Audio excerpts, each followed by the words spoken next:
a much better team than we came up and represented ourselves.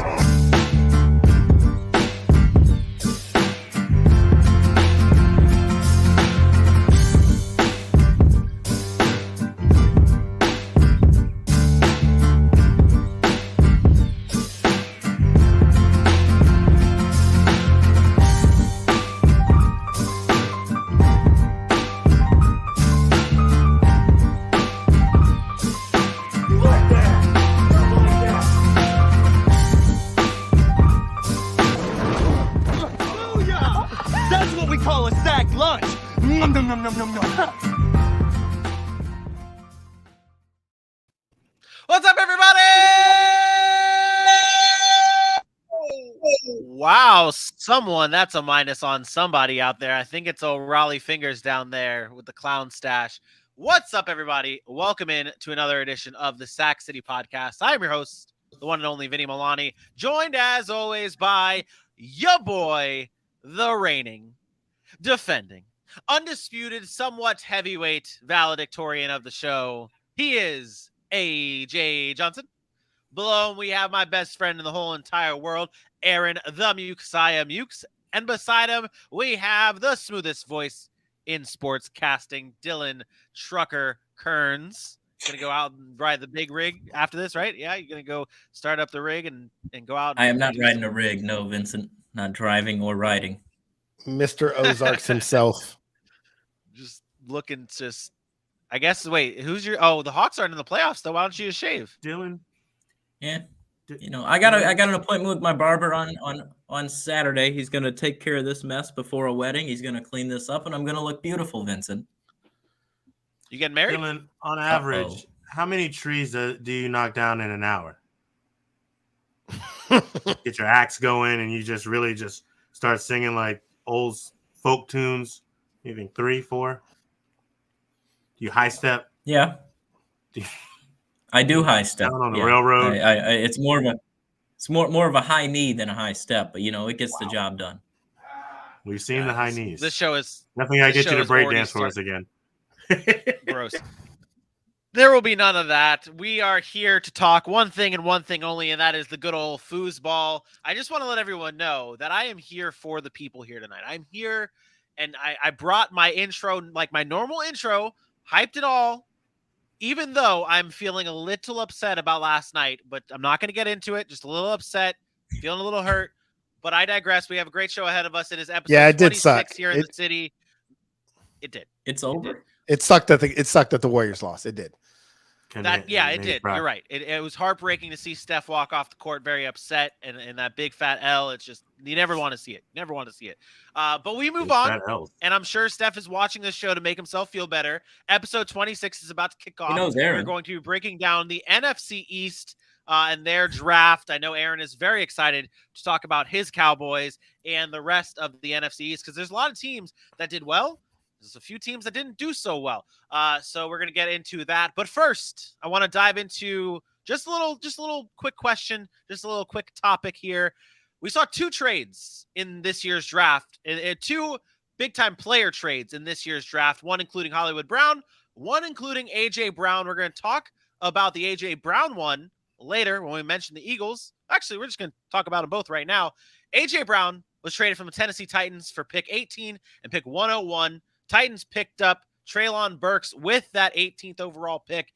We're going to kind of just diagnose these trades here real quick and get you guys' thoughts. We didn't talk about it Monday. If you missed the show on Thursday, you didn't get to see our raw reactions. But, AJ, I'll start with you. When that trade popped up that the Eagles were trading for A.J. Brown, what went through your mind? Holy shit. This can't be real. This is another one of those draft rumors that are just going to fall by the wayside. We'll all talk about, remember how the Eagles almost finally got a wide receiver? But then, no, it was real. He was being traded, and I was like, that's a great move by the Eagles. If you don't think you can draft the guy, or even if your A.J. Brown 2.0 is sitting right there for your pick, why not get 1.0, the proven one who's done it already, back-to-back seasons with 1,000 yards, and get your guy some help? This also tells me that the Eagles are either in on Jalen Hurts or here, just like Tua, here's your chance. Prove us that you're our guy, or we know next year we have the weapons in place for whoever it is we go and draft. So love the move for the Eagles, not so much for the Titans, but I'll let one of the other guys talk about him. They. Yeah, I mean, I know we're covering the NFC East, and it was a great move, like AJ mentioned, for the Philadelphia Eagles to go and get an elite receiver like AJ Brown. But you cannot talk about this trade and not talk about what in the hell the Titans are doing. Yes, 2.0 is what I hear from Treylon Burks of AJ Brown. Listen, you don't just come into the NFL and get labeled 2.0. Treylon Burks has played 0 downs in the NFL. Treylon Burks is not somebody that I'm looking at and saying, oh, that's A.J. Brown Jr. or A.J. Brown-like. The fact of the matter is the Tennessee Titans seem to me to be kind of disheveled at the draft. We talked about the facial expressions of a Mike Vrabel and kind of there was this weird, eerie feeling in their war room about like, yeah, they showed some excitement, but it didn't seem genuine. I think there was some people that were highly upset in that organization that this didn't play out the way they wanted to. And if the reports are true, if the report this is only hearsay. If the reports are true that they only offered him $16 million, he asked for 25, but would have settled for 22, and they never even threw another number out there, then shame on the Titans for continuing to do what they've been, which is kind of irrelevant. Even having good seasons, they've now taken a number of steps backwards. I don't care how good Treylon Burks ends up being. I really don't. The fact of the matter is the Tennessee Titans already had an elite receiver who's very, very young and was ascending. It just doesn't seem like throughout the entire draft, they really knew what they were doing. And I think they were thrown off by the controversy that was AJ Brown. Yeah, we saw it all night long with that. Just that war room was just so disappointed every time. It was like whatever you saw Mike Vrabel making a call, it was like, hey, you want to be a Tennessee Titan? We don't have A.J. Brown anymore. We got Ryan Tannehill, though. Come on over. Be a part of the future. Hangs up and cries. It was very – I mean, it's wild to think about that, and it's bad business for the Tennessee Titans, to be honest. It was bad business to what they did with A.J. Brown. But the other trade that happened in the first round that shook up the draft was Hollywood Brown heading to the Arizona Cardinals with pick 100 in the draft in exchange for pick 23, which ended up being traded back and then ended up being Tyler Linderbaum to the Baltimore Ravens. Dylan, when this trade rolled through, what did you think? You know, my initial reaction to this trade was, man, Lamar Jackson's losing the one weapon that he has. I mean, I know we've seen Rashad Bateman and Mark Andrews be a little bit there, but I mean, they need as much help as they can get at the wide receiver position. You know, you look at a Hollywood Brown. I know he hasn't been the best thing. He was shining for a little bit last year. He had some great stretches of play where I thought he might take that next step and be a great wide receiver. But I think they just labeled that as, hey, this is a situation we got to move on from. I mean, this is someone we wanted more production from, and we haven't gotten it yet. And you know, you look at the Arizona Cardinals from their point of view. They knew what was going down with DeAndre Hopkins. They knew they wanted to get another weapon outside. They lose an A.J. Green. They lose a couple pieces on that offense. And you end up going ahead and going back and taking someone like Hollywood Brown, reuniting him with Mr. Kyler Murray. So I think it's a good move for the Cardinals side. The Ravens, I mean, I'm not a fan of it from their vantage point, but it was one of those where they just chalked up to, hey, maybe it wasn't the best pick that we made a few years ago. Hollywood? Whoa. Do we think that had the wide receivers not went on a run there, that the Cardinals still make that trade, or do they draft one instead? Say a Chris Olave, say a Jameson Williams, a Treylon Burks is still there. Do you think that trade still happens, or do you think they take one of the younger guys? Not with Jammo. That would be, I mean, yeah, it would. I guess it would be dependent on, I mean, I think they would have. I think they would have stayed pat, though. And that, like, when you think about that question, you're basically saying, would you rather, if you're Arizona, would you rather Hollywood or any of these guys? Are you saying that these guys are going to end up being better than Hollywood Brown? Are you willing to take your shot on these guys? And to be honest, I think I would have, Olave, I would have rather taken my shot on him than Hollywood. Jameson Williams, I would have rather taken my shot on him. Jahan Dotson? Is that the line? Maybe? No, because I think Jahan Dotson's better than both of those guys. But what is that noise? Sorry, I live near an Air Force base. They fly every hour. Oh, Oh my goodness. We have been doing shows together for so long, and I don't think I have ever heard that. Even our draft show, we have never heard that. No, it's 4 hours of coverage. What the hell? They fly by every hour. Anyways, Got your roof open? What? Got the sunroof open. Tammy got the windows open. That's what it is. Tammy got the windows open. Jesus Christ. But yeah, I think that's what it comes down to. I don't know. I don't know. I actually like Hollywood Brown better than some of those guys you named. I'd rather have Hollywood Brown, than Chris Olave. I you know how I feel about him.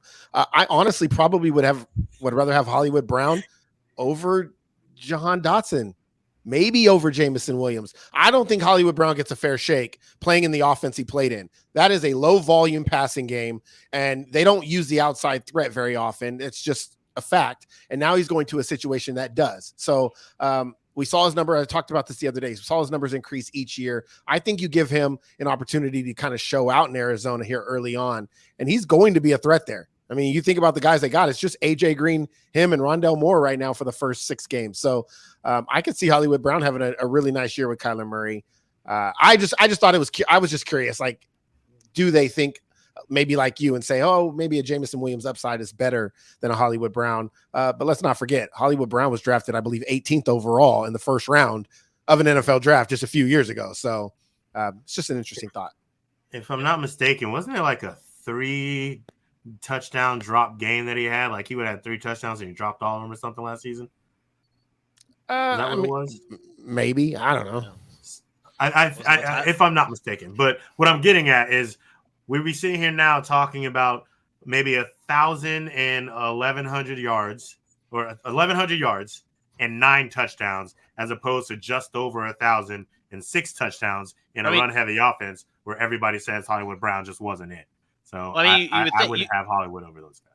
You would think that would have been over 1,000. You would think that would be an 1,100-yard season if Lamar was the quarterback for the whole season. Yeah, that would be the case. He had a great year. Like Hollywood had a really great year. He was playing with Tyler Huntley for a while. Like, let's not forget about all the injuries there. Yeah, the biggest thing is it comes down to the fit, and he didn't seem like he fit there and wanted to move on. But I'm very excited for this offseason to progress and us to start getting into our fantasy shows because I'm very interested to see you guys' thoughts on AJ Brown and Hollywood Brown's fantasy outlook heading into the 2022 season. But I guess you guys are just going to have to stay tuned to that. And speaking of the Arizona Cardinals, we will be talking about the Arizona Cardinals and the entire NFC West only on YouTube tomorrow when our clips drop. So be on the lookout for that. Make sure you are subscribed to the YouTube page at Sac City Pod and the rest of the great stuff. Dylan, now's your chance, buddy. Feed the ducks and tell the beautiful people at home where they can follow us at. I got some bread in my hand. I think I'm ready to feed some ducks, Quack, quack. Head on over to all social media platforms. That's Facebook, it's Instagram, it's Twitter, it's YouTube, and it's that tweet, TikTok, all at Sac City Pod. Type in Sac City Pod and on all of those applications, and it'll pop up. You'll see our beautiful 4 faces. Well, 3 plus mine. But it's amazing. You'll see all of our faces. You'll hear all of our content, all of our funniness. It happens at Sac City Pod on all 5 of those platforms. Be sure to check us out. Leave a like, leave a comment, and leave a subscription. This is your fault. This is your fault. I think I made the right choice. I think I made the right choice. Before the show, AJ's like, I'm just not feeling it. So send the social read to Dylan. And Dylan, you knocked it out of the park, man. You knocked it out of the park. I think we were blessed. What I come in for is this bad boy. Or do you want it? Dylan, do you know about this? Are you aware of this? I am aware. It's the Sac City shirt. Check it out. I believe we got 10 days left. Is that the thing there, Vinny? That is correct. Good job, 10 days. Dylan. Wow. Holy shit, this guy's hot. Yeah, hot streaks come to an end. But anyways, welcome to Sac City, ladies and gentlemen. The draft was held in Las Vegas, of course. Great graphic design there on a t-shirt. Slap it on there and buy it. You can purchase it. Bonfire. Be sure to check it out. The link is available on our social medias, and I just told you where to find it at Sac City Pod. Purchase that shirt today and rep the Sac City in your city. Oh! What a I mean, guy. great What a job. move. What a move. What a way to end it. Slam dunked it. Just dunked on it. What a good job, Dylan. Well done. Well done. Thank you. Yeah, I learned Sac how to do City, ad reads. all that good stuff. You did. Did you I'm learn that in beyond what, that Debbie's part of the class? program. No, it was the later one. Remember First the team? Leinenkugels? Remember that? Jetzel. Yeah, I'm Schetzel. sure Schetzel No. makes you do Schetzel ad for reads. the audio No. podcast. With Eminem, audition. No. get hazelnutty. 100%. No. hazelnut. I had it in like, Oh, my- I had it like in Christine's class. It was like an orange No, soda she thing did that we one had too. to- She did one too. She did one too, but like hers was different. Like even Mac You had got- them too. But You like guys did ad Schetzel, reads? You Yeah. didn't do an ad read? Remember you got the list for the podcast? You had to do the 10-minute podcast week 2 of Schetzel. Get This guy's too good for hazelnutty school. and Yeah, crunch dude, I'm into on. Eminem hazelnut. He's forgetting because such- the only thing on his You guys mind are such is the overachievers. Wow. Says The only thing on your valedictorian. mind, though, is the Cowboys draft, which is where we are starting tonight to kick off our NFC East draft recap. The Cowboys did some big things early on in the draft with the big three: Tyler Smith in the first round, followed up by Sam Williams and my guy Jalen Tolbert. Aaron, you are the resident Cowboy fan here. It's only fitting that you kick things off. And what were your overall thoughts on this draft for the Cowboys? We know on Thursday you were a little bummed out about the Tyler Smith thing, and then he came back on Friday. You were happy, positive about it, and now it's all over. How you feeling? I feel okay. Okay. I'm not gonna say it's great, and I'm not gonna say it's poor. The fact of the matter is they did what they've done for the past decade.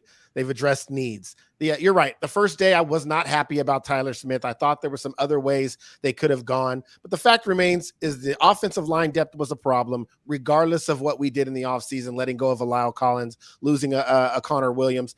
Offensive line needed to be addressed. They did that with the Tyler Smith and Matt Waletzko. They actually did it with a Jake Ferguson as well, who they can kind of mix in at tight end. And he's good in the pass game, but he can also, improve as a blocker, hopefully give us some depth there. They went after edge rusher. They went after linebacker and defensive back.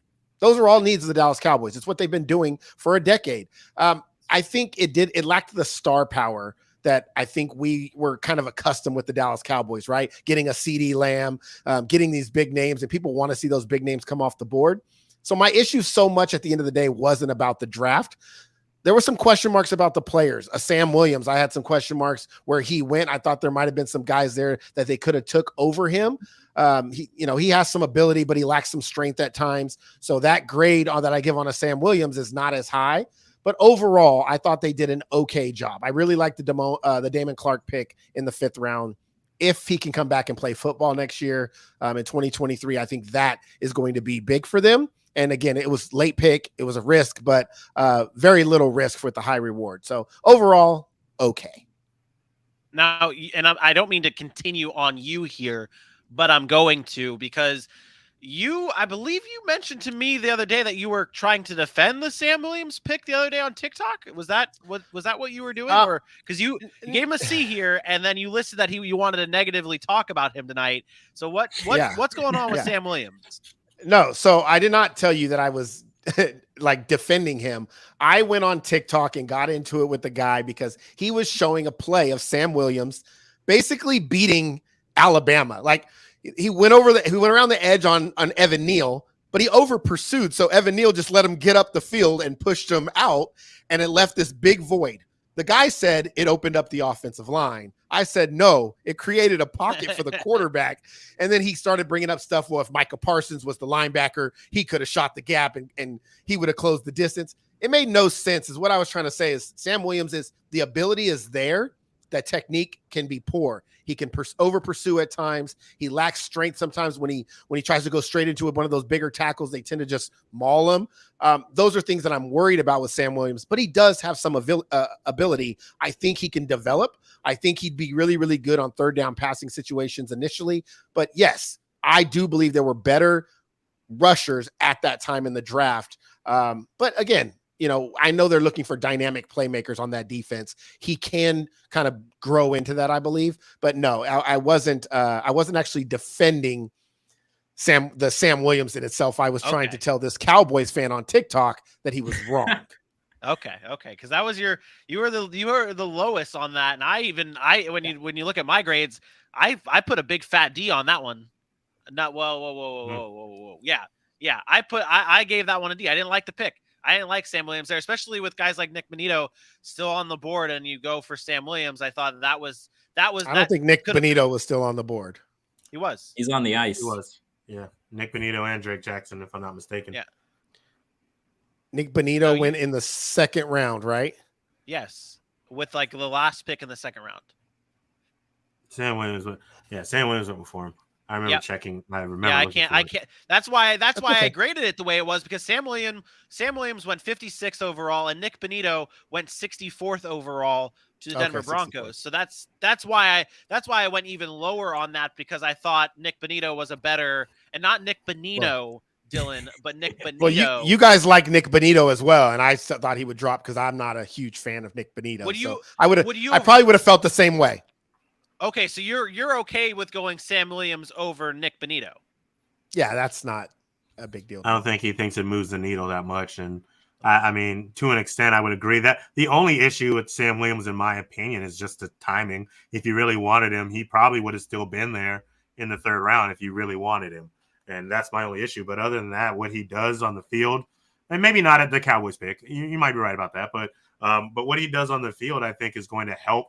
I think that takes away a little bit of that Randy Gregory void. His length is something that I think is going to help a lot while he tightens up and polishes his actual NFL football acumen. So some of the natural ability you'll see, he'll be able to rush the passer and create havoc and allow some of these other guys and these other linebackers to get through and get to the quarterback. So he just has to be polished, in my opinion. But I liked it a little bit more than Aaron does. But it's his team. I get it. Yeah. He's a harsh critic, man. He wants the best for his Cowboys. I was easily the hardest grader out of anybody. Overall, I don't know, man. Like I'm pretty sure I dropped a 1.9 on someone today. You did. Yeah. I'm not saying individually there weren't picks that were lower than mine, but overall, you guys were a little bit more generous with grades than I was. And it's just kind of, again, my mentality post-draft. I'm no longer hyping these players up. It's not about hype to me anymore. These players have been drafted. Now I'm telling you what they need to do to be good NFL football players. And I think that's where I struggle with just grading guys. I'm no longer looking at their college tape. I don't care. The fact of the matter is, how are you going to translate to the NFL now? And that's where I'm at. So. And apparently Nick Bonito doesn't translate well. No, it's just I'm not as high on him as others. I don't want to say he can't be good. He would. Nick Bonito Broncos are going to beat the Cowboys this year. Do they play this year? Is that a thing? I don't think that's a thing. I don't know. But I'm just I'm still mad that I went back on it last year because they were playing like trash and the Cowboys were playing great, and then the Broncos smashed. AJ, let it go. Gotta let it go. He loves Denver. It was a regular season game. The Broncos didn't make the playoffs. The Cowboys went 12-5. You were right, Kay, to pick the Cowboys. Stop. That was wrong. Denver is AJ's AFC crush. He loves them. Yeah. Big time Denver guy. Okay. Yeah, there you go. All right. Does anyone else have anything that they want to talk about on the Cowboys? Because we're going to have an overall GPA released at the end of this show regarding the Cowboys and the rest of the NFC East. But is there any other players that jumped out to you guys that the Dallas Cowboys selected throughout the draft, whether it be first round or seventh round, whatever? I'll be quick. If the words are true and Damone Clark gets to play in 22, it's going to be a great pick. He was one of those guys at LSU that kind of held everything down to get him in the fifth round. Honestly, even if he ends up redshirting a year, I get they need linebacker help. But when he's on the field, you'd imagine he's going to be better. I know there's some fear with the Jalen Smith situation, how they waited on him. But if he can stay healthy and if he plays in 2022, he's going to be a guy that can change that linebacking core next to Micah Parsons. I really like the fact that they decided to go after that pick in the fifth round. You know, they didn't reach or anything like that. We had him. I think we talked about someone grabbing him in the fourth round. And then lastly, I gave an A+ grade to Matt. Well, let's go just for my guy Aaron. I was very happy that you got Matt. Well, let's go in your squad. So I gave an A+ grade for that just for my guy. Yeah, Aaron, you actually had that as a B+ on there when I think all of us went A on that one, Dylan went a B on it, but that was the guy we were like, oh, he went to the Cowboys. I'm sure Aaron's gonna just love that pick. I do. A B+ is loving. Like, not everything has to be an A. The B+ is I believe he's a sleeper. I believe he's going to be a really good offensive lineman in the NFL for a really long time. but that doesn't make him a Hall of Famer. That doesn't mean that this was a slam dunk, knock it out of the park. I mean, let's be honest. He still comes from a very small school in North Dakota, doesn't play the greatest competition. He has to show he can do it at the NFL level. I like him. But again, I'm not just going to throw A's around the park just because it's a guy I like. I'm very realistic. I definitely just threw that one out there. I was like, hey, hell yeah, give it to him. My guy got his guy. You get an A. You get an A. You get an A. It was one of those days the teacher came to work and was really happy about what happened the night before, which is giving out A's. Just buzzing. Dylan? I wanted to say one thing on Clark. AJ said he'd be short, then he rambled for 55. But, I am going to be short. Clark, I think we've seen Dallas do this many times, right? Van Der Esch had some injury history, wearing the big old neck roll and something there at the linebacker position. Jalen Smith, we mentioned earlier, injury, trying to give it a shot. I mean, I love the way that Dallas every single year, not every single year, but, they take those risks at the linebacker position on guys that fall. I'm shocked they didn't try it with Miles Jack. I mean, just linebackers that fall that could potentially fit their scheme. And although they do have the injury history or concern, they take that swing. And a 5th-round pick on a guy like that, it could be advantageous for them. Yep. First-round grade linebacker if 100% healthy. He's going in the first round. So, again, low risk, high reward. If it doesn't work out, it's just a 5th-round pick that didn't work out. Yep. Which is it's pretty it's common with some of these other teams in the NFC East, because the next team we're going to talk about is the Philadelphia Eagles, and they drafted Jordan Davis in the first round, followed up by Cam Jergens, and then drafted the linebacker who fits that exact thing right there, what we just said. First round grade. If he did not have those health concerns or declining shoulder surgery, he would have been a first-round talent, first-round pick. He then falls to the Philadelphia Eagles in the middle rounds, and an absolute steal. This definitely, the Eagles, I feel like, rank very high up in best drafts in the NFL. And when you look at our grades for them, and I'll just jump into mine here. Obviously, not a lot of picks because, I mean, the A.J. Brown trade and then moving up to get certain guys. I really liked what the Philadelphia Eagles here. Jordan Davis is an obvious, just perfect pick. And then the Cam Jergens pick, that's the one I kind of wanted to talk about here before I send it to Dylan for his boy Kyron Johnson.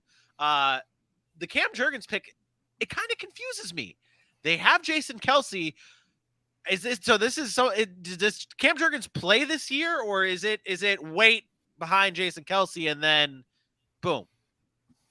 Well, I mean, Jason Kelce was getting prepared to retire this season. So the fact that he came back, you get a guy who in Nebraska, they said was one of the better centers in college football. Of course, other people have different thoughts on that, but he gets to learn behind Jason Kelce. And they say that they liked a lot of what he does is how Jason Kelce was able to be successful in their system. They see a lot of Kelce in Cam Jergens. So even if there's just enough there that Kelce can teach him what he's been doing to be successful, how to mess with that line, I think he fits in next season when Kelsey's gone. So no playing unless barring an injury. Can Cam Jergens, right. Aaron, can he play guard? Do you see him playing anywhere else on that line this season, or is it behind Jason Kelce unless there's an injury and then boom? I think it might be injury kind of related just because of the fact that the Philadelphia's offensive line is actually really good. So it's not like they have some kind of beat up offensive line, but can he play other positions? Sure. He's versatile. He played multiple sports in high school. He's somebody who's super athletic. We talk about, he was a multi-position athlete in multiple different sports. He played linebacker before. He's played tight end. So this is a guy that's athletic, can move around. I just think this is more of a wait and see approach with them. Let Jason Kelce kind of finish out his career. And then you bring in a guy like Cam Jergens who can learn from, I don't want to say his protege, but they're very, very similar. Yeah. Now, is he going to turn out to be Jason Kelce? That's one of the better offensive lineman centers in the NFL. So I don't know if we'll get to that extent, but the fact of the matter is he could play now if they need him to. I just don't know if that's going to be the case. They have Landon Dickerson, they have Mailata, they have Simolo, and then they have Lane Johnson. So I don't know where you're putting Cam Jergens to start. But if there's an injury on that offensive line and you need to plug him in, you can. Yep. And by the way, I didn't love the pick either. I mean, I graded that pick actually lower, but it had nothing to do with Cam Jergens. I think, first of all, in totality, I think you guys are overhyping the Eagles draft. I don't think they actually drafted that well. I don't. I feel like the Jordan Davis pick was a great pick, but again, it's for like next year. It's for they're almost preparing 2 years from now because you still have Fletcher Cox in the middle. You still have a good defensive line already. Yeah, he'll contribute, but it's for 2 years from now. We're talking about Nakobe Dean, who's, again, you guys know how I feel about Nakobe Dean. Love him, but the more I hear about him, the more I'm getting even concerned about the injuries, because it's not just the injuries. It's also the size. It's also the ability to go sideline to sideline in the NFL with that speed. So there's a little bit of concern there, but I still graded him as a B+. And then the other guys, I just felt like, again, another tight end. They didn't address the secondary, which is a huge question mark for me. So I don't praise the Eagles draft as highly as maybe Vinny does. I thought they had some nice picks, but I think a lot of people are looking at the A.J. Brown trade and saying, oh, that was such a great draft for them because they got A.J. Brown. I didn't include that in here. I have to slightly disagree with you when it comes to Nakobe Dean. I mean, I get that the concerns are there, but he said over and over again that these injuries have not been serious. Maybe they've been some things that are nagging, but I mean, he's coming from great stock. I mean, some people would argue that he was the best player on the best defense in the SEC last season. I mean, and the best part about it with him is because of that defensive line and all the depth they have at it, this guy may be one of those who never has to go one-on-one with the blocker, or very, very seldomly will be able to get through the gaps, will be able to bust the edge, will be able to do things with his speed that will allow him to go not untouched every time, but if he can get a blast on somebody, it's going to be over quicker than it started. So if these injuries from his side of things, they're not as serious as they say, getting him in the third round as a linebacker who can step in and be an impact, I'd be all about that for him. Yeah, that's why you have to rank him. I mean, you look at it, I think all of us, and even in AJ's grade, gave that an A. I gave that an A as well. I mean, whether the injury thing is a concern or not, that you're getting a first-round talent, similar to what we just talked about with Damon Clark. Getting that type of player with that potential in the third round, it's an absolute steal. If he pans out, great. If he doesn't, you only spent a third-round pick, a mid to late third-round pick on him. So I'm not saying that. Actually, I am saying it's a great pick. It is a great pick from the Philadelphia Eagles. I think you guys are downplaying the fact that it's just injuries. I don't know that it's just injuries. There is more concern about Nakobe Dean than just injuries. Size is an issue. His speed is an issue. Like, these are things that scouts and GMs, now that the draft is over, has come out and said that. And to AJ's point, at Georgia, he played with Trayvon Walker, Devontae Wyatt, Jordan Davis on their defensive line. As good as Philadelphia's defensive line is, it's not that in college. Like, this is the NFL. They're also going against all-pro offensive linemen. This is not Georgia versus Kentucky in some SEC game. Like, Nakobe Dean is going to have to get physical and go ahead and get off of blocks. It's not going to be free reign like he had at Georgia. Again, I don't want to sound like I'm bashing Nakobe Dean, because I was the first person to bring up Nakobe Dean. I love him. I love his mentality. The more I look into it, and the more I pay attention, the more I'm starting to look at NFL skill sets, he could have a very hard time translating that to the NFL. And then you mix in the injury history, the speed in which the game is played at the NFL. I start to pull back a little bit. And again, a B+ is a great grade for a third-round pick, by the way. But I want to keep expectations where they should be at, and not think this guy's going to come out all of a sudden and be some all-pro. Like, yeah. I need to see it now. I think it's a good pick, but I need to see it. Yeah. I gave that an A. I gave that an A+. I was freely to give that one an A+ because he was the best. He was by far the best inside linebacker available. Like, it wasn't even close there. They needed an inside linebacker. They needed linebacker help. They did. And then, because, I mean, we were on the chat talking on day 2 about how the Eagles, because what did they go? They went offense in the second round, right? That was, what did they go? Oh, yeah, they went Cam Jergens. They went center. They went a depth piece in the second round. So it's like, Eagles, what are you doing? Now in the third round, you do go out and you get that guy who is an actual need, best player there, and it's not even close. So that's why I gave that an A+. But Dylan, Kyron Johnson. Kyron Johnson. He's good, man. He's good. He's a good little linebacker, you know. You look at Nakobe Dean, right? He's someone that you mentioned could have size issues, whatever. Kyron Johnson's a nice little kid out of Kansas.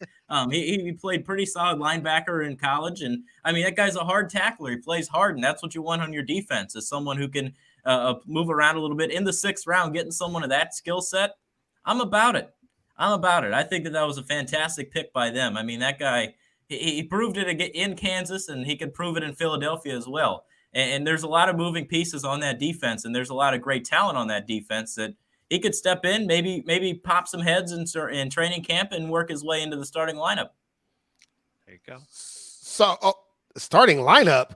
Wow. I mean, Kaiser White, Derek Barnett, Hassan Reddick, Nakobe Dean, TJ Edwards. I don't think he's cracking anybody's starting lineup unless there's some injuries there. Again, late round pick, nice. Like Dylan said, he's a nice little player. You know, plays hard. He'd probably be a hell of a special team. The one thing that you did mention, he's a very consistent tackler, and he actually does play special teams. He's really good at it, but his arms are really short. Offensive linemen get on him. He doesn't play as strong, so he's not going to be that like middle linebacker guy. He's more going to play that outside Hassan Reddick position, and I don't think he's supplanting Hassan Reddick. But you know, off the ball linebacker depth is needed in the NFL. He might be able to stay on a team. He might make the team. We'll see. But again, grading him high. Yes. You got to remember these round 5 through 7 picks don't always make the team, guys. They could be practice squad players. They could be on a different team by the time the season starts. So pump the brakes on a Kyron Johnson. That's all. There you go. There you go. He's a dog. We'll move on. He's a here, cow. but before we do that, I want to pull the curtain back, and this does not have to be on YouTube or whatever. I set Dylan up there for failure. 100% failure there. Thank you, not sir. Intentional, but 100% failure there because I mixed up him and the running back from Notre Dame because I'm an asshole, and we're talking the Rams in just a little bit. So, yeah my apologies, Dylan. My apologies. Okay. I went with. Well, damn, you should have put that in the chat so I wouldn't have bashed him for saying he's a nice player. Honestly, while he was talking, I was like, wait a second. Kansas. What did he give him? Kansas. What did he give him? What did he give him on a grade? C. Oh, Vinny, you're the worst, Vinny. I was like, damn, for somebody he was excited definitely going on YouTube. Definitely going on YouTube. In my personal notes, I put just ask Dylan about Kyron Williams, not Johnson. No, I just put Kyron. That's all I put. You just put Kyron. That's all I put. And I, for some reason, like an asshole, just only put my personal notes just for our NFC West show, not thinking about this. Funny. And I looked at that and I'm like, oh shit. And he said Kansas, and I was like, wait, what? At least you didn't roll the B-roll of Kyron Williams. Yeah, we don't have it. We don't have it. Yeah, we don't have it. But no, so I apologize, Dylan. We're gonna now move on, and hopefully I can set you up for something better when we talk about the Washington Commanders and their draft. They started it off trading back and then selecting Jahan Dotson, followed by Fedarian Mathis and Sam Howell. It was a later pick. I know that's not in chronological order, but just for Aaron, I made sure to put Sam Howell on this list because Aaron gave that pick an A. An A. Minus. But you gave it an A too. I may have also given it an A. And so did Dylan. He gave it an A plus. Oh yeah, Dylan gave it an A plus. AJ, the big Carson Wentz fan, did not like Sam Howell in the 5th round. Of course. He gave that shit a B. Of course. He's like, why they draft Sam Howell? They got Carson Wentz. Is trash. They got Carson. Hey. Sam Howell's a good little runner. He's a good little runner. Sam Howell is trash, and Carson Wentz is the dumpster. Let me go back because honestly, I didn't even want to say he was trash. I am not a fan of what I've seen Sam Howell do. The only reason it's got to be is because I also agree that the Washington Commanders need a quarterback because Carson Wentz is only going to be there for a short amount of time. So, but say what you will with your A's and whatnot. I mean, hey, bravo. They got to keep me. They also waited 5 rounds to do it. Real quick, you know who his dog was in college, right? De'Ami Brown. They're together in Washington. Well, that's fun. he won't do much there with Jahan Dotson and Terry McLaurin there. But listen, let's get into the Washington, whatever their team name is, Commanders draft now. So much hate. I graded this team very, very poorly, to be honest, overall. The two players that got over a C were Jahan Dotson for me, strictly based on his talent alone. I hated the pick, but on his talent alone, I gave him a B. I gave them a B for that pick because he's that good to me. And then the A- that I gave Sam Howell. They did not address anything that they needed. Like nothing. They just didn't do anything that they needed. They went out last year. They got a Curtis Samuel. Defensive line. You want to play the B-roll for Darin Mathis? Let's talk about it. Montez Sweat, Chase Young. They got a defensive line full of Pro Bowl and potential like all-pro defensive lineman players. And yet they go waste a second-round pick on Darin Mathis. The fact, decent player, has some work to do, but I don't think Washington addressed any need that they had outside of the quarterback position, which they did late. And good for them. They got the A for Sam Howell. It just goes to show you the Daniel Snyder, that front office, not only can they not run an organization, but they don't know how to draft either. Like they can't put a good football product on the field either. It's terribly disappointing for a guy like a Jahan Dotson to get drafted to that organization right now, especially with all of the turmoil that's going on there. And it sucks for Ron Rivera because he came into it, but you would hope he could have kind of his thumbprint on it and make some changes there. I don't really know what they're doing. Like I said, they drafted a running back who they just re-signed J.D. McKissick. They just got Antonio Gibson, who showed when you give him the ball, he can be effective. They just they had the other running back we tried to forgot about the other day. Yeah, Jared Patterson they just got. Yep. And then you go draft another one this year. Like, what is it that they're actually doing? Brian Robinson's a nice player, but where's he fit in that offense? Well, it's one thing, and this is where my grades come. I gave that one an F, a flat out F. And I think Dylan also gave that one a flat out F. Yes, you did. You gave back-to-back Fs for the Washington Commanders, Dylan. But the Brian Robinson one, and you guys obviously know how big of an Alabama fan I am, I had a hard time giving him an F, but that's what they deserved because you talk about how they didn't even need a running back listing Antonio Gibson, J.D. McKissick, and Jared Patterson, him falling down that depth chart. It's one thing to draft a running back and not really need it. It's the other thing to draft him with the 98th pick in the draft when you have 7th round picks that you could spend it on. Like, it doesn't make sense. That is absolutely mind-boggling for a team that you go out and you trade for Carson Wentz. You trade picks for Carson Wentz because you are a team that thinks that they have a shot at the Super Bowl or a shot at a good playoff run. Those type of picks don't do that. None of those picks do that. I am so interested to see what the Commander fans have to say in the chat to react to this draft because none of it made sense. None of it at all. Vinny, it took you 26 episodes for a good take, and you nailed it right there. Boom. AJ, can you do me a favor while I make this point? Can you just look up second round, what DBs were still there in second and third round, cornerbacks or safeties? And just oh, well, maybe you do. Then good. Great. The fact of the matter is this is my point. The Washington depth chart, stop. Please stop. The Washington depth chart outside of William Jackson in the secondary is Carmen Curl, Bobby McCain, Jeremy Reeves, Percy Butler now, I believe he was drafted by them or picked up as a free agent. Benjamin St. Justy, I guess. Troy Apke, Corn Elder. Who are these people? And then they have Kendall Fuller. So they have Kendall Fuller. That the safeties are Carmen Curl and Bobby McCain. Okay. Because right after the Darin Mathis pick, literally the Chicago Bears selected Jaquan Brisker, the safety out of Penn State, who would have been a absolutely great pick. And then there are other cornerbacks listed as very well next there. pick. Martin Emerson was very there. Next pick, even though it was a reach, was Alontae Taylor from Tennessee. Yeah. Anybody, just take the position of need when you need it, and there's good players available. Like to take a Darin Mathis, who is never, I'm not gonna say never gonna see the field. He will see the field as a backup rotational defensive line piece. Like they got guys like Daniel Wise as backups already, and then you got Chase Young, Jonathan Allen, Montez Sweat, and Daron Payne. Cool, get after the passer, but you have so many other needs for a team that, quote, is close to winning that division and close to making the playoffs, everybody says. They just did a piss poor job of managing their roster and these draft picks. Yep. I think we've hit it. I think we hit it with the Washington Commanders. And again, Commanders fans, Manny Nation, Commander Nation, whatever you guys are calling yourselves nowadays, please drop it in the chat what you guys think here. If we're wrong, let us know. If we're right, also let us know and share with your friends. But that's the Washington Commanders for you. The last team on our list is the New York Football Giants, and they kicked off their draft strong by selecting in the top 10 Kayvon Thibodeau and Evan Neal.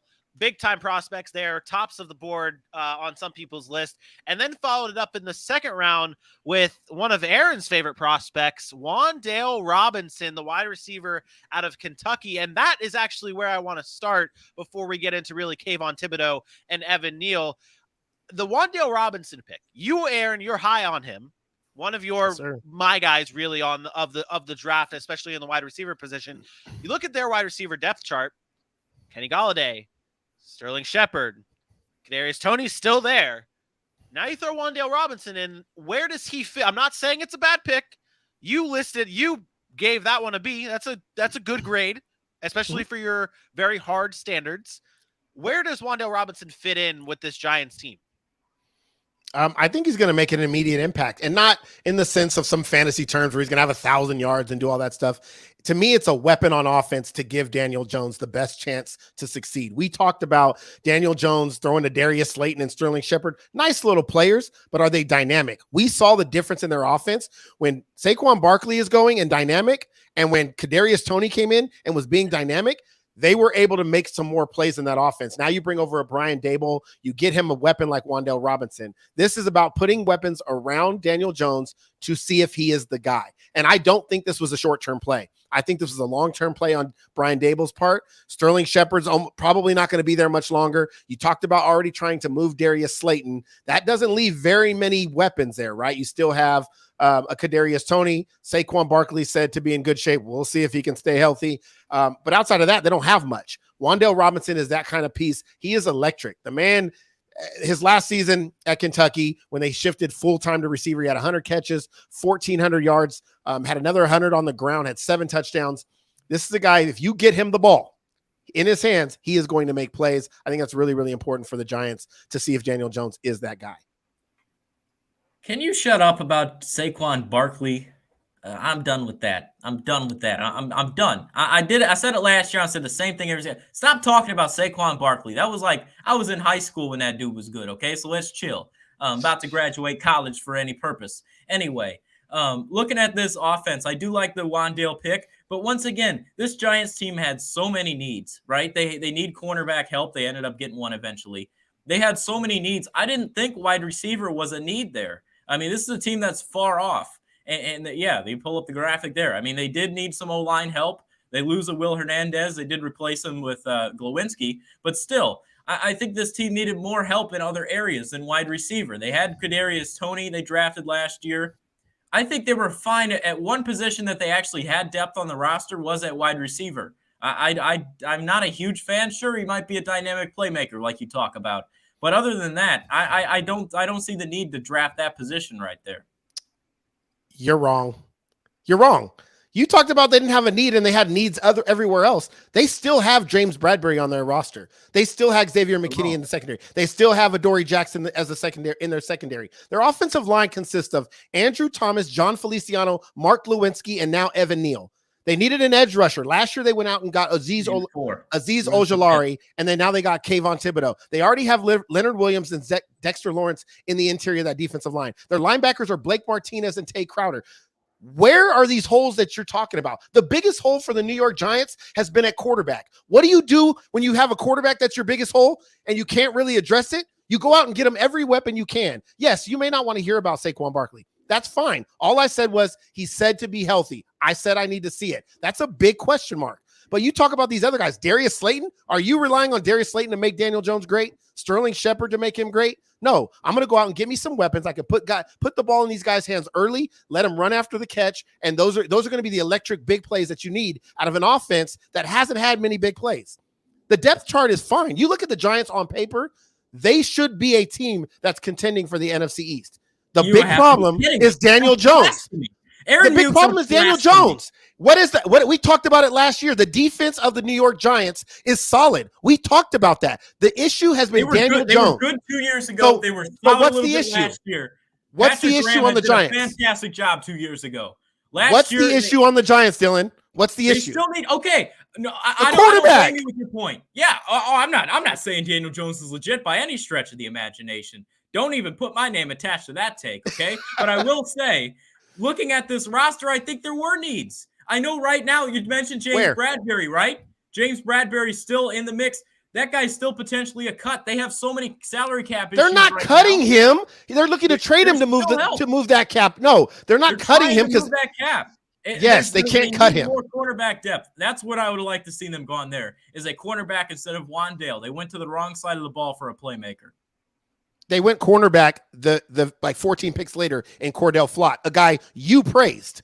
Yeah, I like Flott. So they got Cordell Flott and in the third round, they got Cordell Flott and they got Wandale Robinson. Later in the draft, they went and got a Dane Belton, who I wanted to talk about as one of the steals of the draft. I think that pick was amazing. Playmaker out of Iowa. He's going to be a problem in the NFL.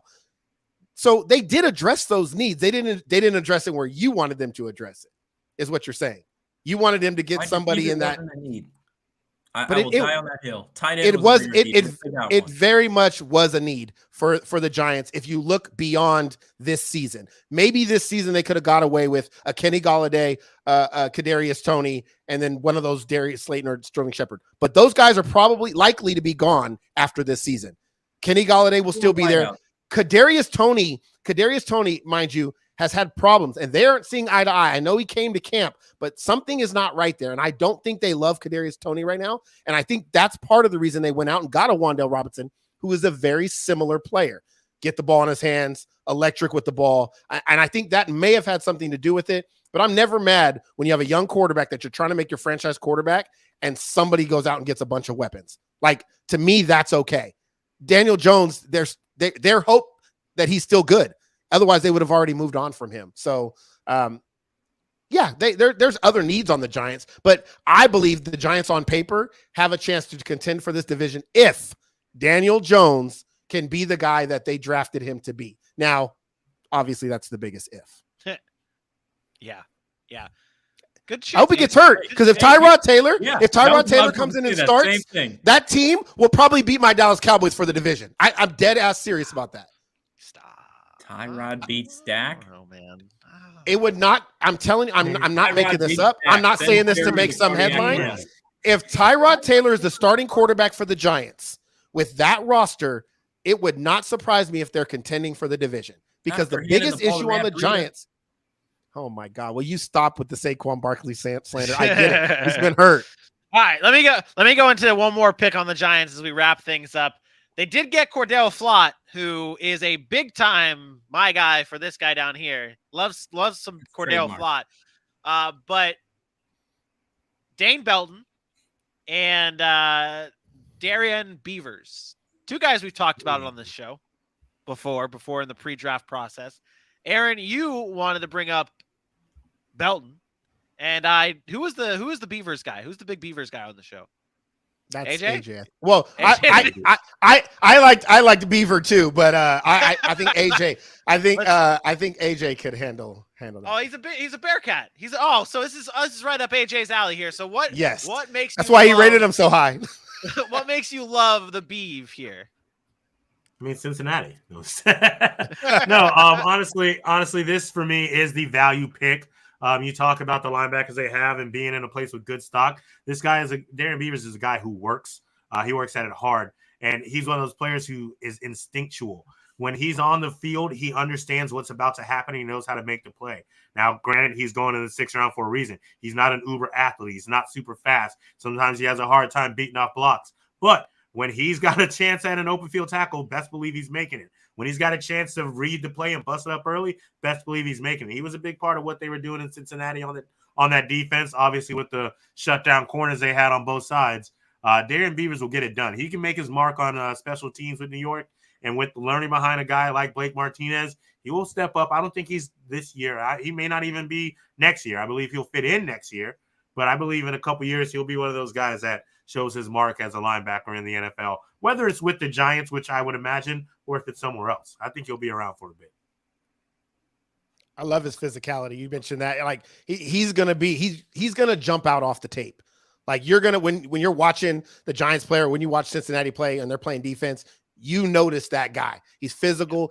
I think he's going to be a great matchup for tight ends in the NFL because he plays with that physicalness. They're not just going to be able to manhandle linebackers. Some of the smaller linebackers that the NFL has gone to, I think he'll be able to play physical with them, get up in their chest and make them have to earn everything they're getting, especially when they're getting in and out of their breaks.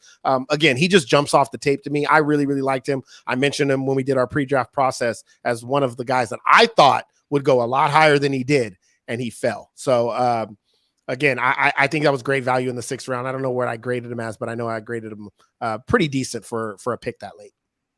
Yeah, we like the beef. We like the beef. So let's see what everything looks like here with our GPAs and the way we calculated it. Again, we got the Muke scale here. We got the Muxiah scale here. We value the first rounds to third. What's your scale? Yeah. Tell the people. So the scale is the 1st to 4th round is graded on a 5-credit unit score, and then the remaining draft picks are credited on 2 units. So I don't know, probably people are like, whatever you're talking about, but basically it weighs the first 4 rounds a little bit heavier than we rate the last 3 rounds, just because those rounds are less likely to hit, but you might find some steals there. So if you graded them really high, gives a little bump up for their GPA. Is this a full sale grading curriculum? I grade a lot better than Full Sail, because otherwise half the people at Full Sail wouldn't graduate if I was grading. Just saying. That's what I'm saying. It's got the AJ grades. It's got the AJ grades where everyone just gets a passing grade and moves them along. Maybe move them along. But this is what it looks like here. Cowboys at a 2.83. The Eagles at a 3.0. The Commanders, oh, yikes, a 1.98. That's not passing. I don't care where you're at. In high school, I wouldn't have passed that shit. And a 3.02. Wouldn't be academically eligible. I would not. I would not. And there were times in high school where I had that. But no, the Giants at a 3.02, there was never a time in any of my life where I've had a 3.02 or a 3.0 higher. But the Giants did it in large part because really Evan Neal and Kayvon Thibodeau were just when you're on that weighted scale and you got 2 A+ to kick off the draft. I mean, that's the way to go. So congratulations to the New York Giants for winning the NFC East Best Draft Grade. We will be back again Friday live to be discussing more NFL draft recaps. Tomorrow on YouTube, you'll be able to check out all of these videos clipped perfectly for your viewing pleasure, along with the NFC West. We're doing the NFC West tomorrow as well, dropping that on YouTube. So please be on the lookout for that. AJ, can I get you to do that? I feel like you're buzzing now. You're feeling it. Can you tell the beautiful people at home where they can follow us at? Let's see what I can do. See if I can do better than maybe Hans Pickett to tell these wonderful people to head on over to Sac City Pod on Facebook, on Twitter, on Instagram, on YouTube, and on TikTok. Head on over Sac City Pod. You can find that arrow that says share and then give it to all the people that you know everywhere. Then you can copy that link and then go into your phone and just like blast everybody on your phone to go to Sac City Pod at Facebook, Twitter, Instagram, YouTube, TikTok. Then you can make sure you hit all the hearts, all the thumbs up, all the, oh my God, these are the best guys I've ever seen. Why didn't I know about Sac City Pod way before? Well, you know about them now. So head on over, hit those likes, hit those shares. And then at the very top, you'll see that beautifully pinned tweet and pinned post that says buy the Welcome to Sac City Vegas shirt to commemorate the 10 plus hours of live coverage we did for the NFL Draft 2022. If you missed that special and you got nothing to do, it's spring cleaning. Head on over to YouTube, watch our 4-hour coverage all over again. Relive the draft with the best people you could ever think of. You want the video? We got it. You want the ticker? You got it. You want people drinking with you? We got it. Head on over to Sac City Pod all over the place. Join the area code because the boys are back in town. Boom, Sac City boom. Pod. We'll be back again live Friday at 8 p.m. Eastern time right here on Facebook, YouTube, Twitter, and Belly Up Sports TV. For your boy AJ Johnson, for Aaron the Muxiah Mukes, and for Dylan Kearns. I am me. We will see you Friday. Peace out.